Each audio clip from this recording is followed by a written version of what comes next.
Hi guys, Chris here with a quick comparison between the Teclast X98 Pro, this is right here on the left, and the X98 Plus. You can see my little label up the top there. So both of these tablets have the same exact Retina screen in them, a very similar design. The front panel's the same, plastic bezels. They don't have a scratch resistant screen. So they're running the iPad Retina screen. Basically it's the same screen, it's the LG IPS panel. It's a very nice screen, and you can see there's a bit of a color difference here. This has more of a cool blue, whitey kind of shade. This is both white on here, and this is more of a warm white and a cool white, and they both have the same, of course, resolution, which is 2048 by 1536, 264 ppi. So the screens do look very sharp and very nice. And that ppi is not actually that far away from my Surface Pro 4 that I had that has 267. So not much at all in there. So a very nice looking screen, good blacks, good colors, viewing angles are great as well, and things look pretty good there. So between both of these, there is quite a large difference. So they're both Cherry Trail chips.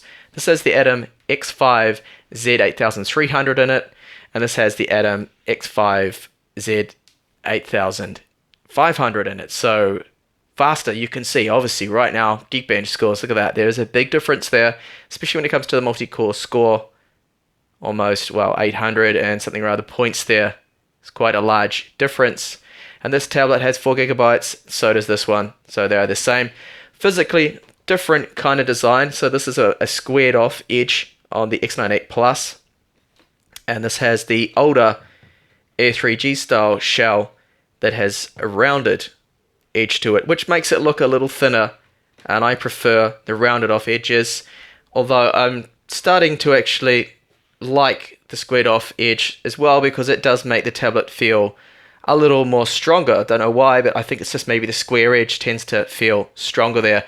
Now both of the screens are actually running at 75% brightness, but you will notice also with the difference in color there's also the difference in brightness. The X98 Pro screen is definitely a lot brighter, and you do see that. So 3D performance, there's a huge difference here. This is 3D Mark 11, and you can see there that quite a large difference. This gets performance 314 and 425, so a large difference there. Remember, these are just Atom chipsets here with Generation 8 Intel GPUs. They have 12 executional cores on them, and this is clocked to 500 megahertz, the GPU, and this one's at 600 megahertz.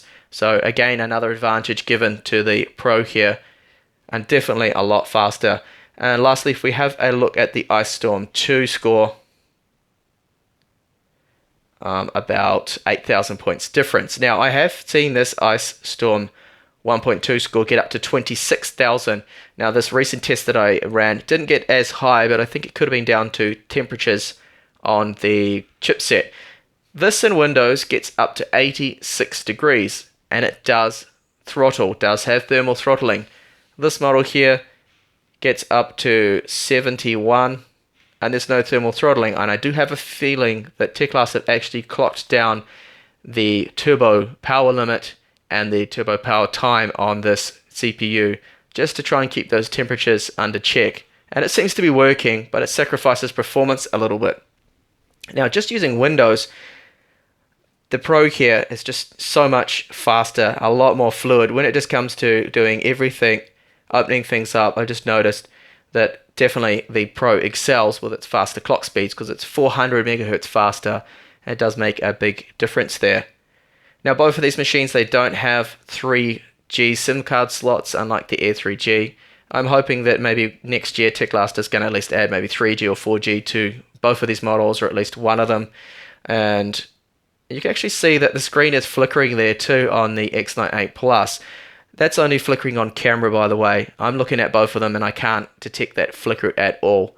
So that's just something that's being picked up on the camera there. But all in all, if you're deciding between both of these models, you also have to factor in one other thing. That is, this has dual boot. At the moment, the X98 Plus does not have dual boot. You can see right here, Android logo, tap this, and it will ask me if I want to boot over into Android, which I'll say yes. and it now will proceed to go over to Android. Something this model hopefully will have early next year or the end of this year, I'm hoping that Teclast will release dual boot. Now they both have 64 gigabytes of storage. Obviously, with the one operating system, you get more storage for Windows here. This one you don't, because you're having to share that between Android and Windows.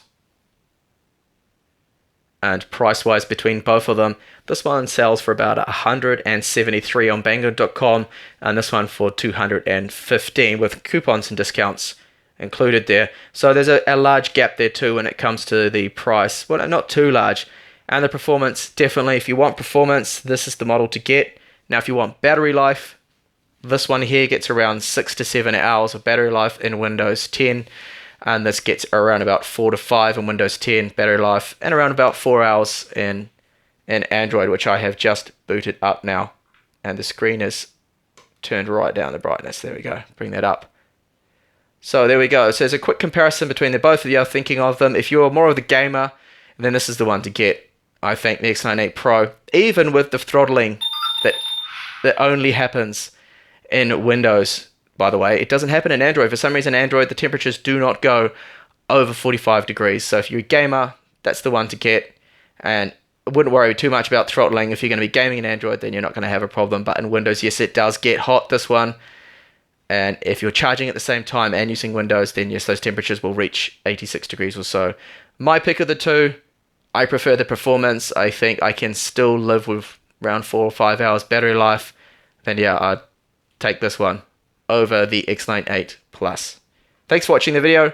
I'll have more up and coming on tablets from China, so do stay tuned to the channel and hopefully see you soon. Bye for now.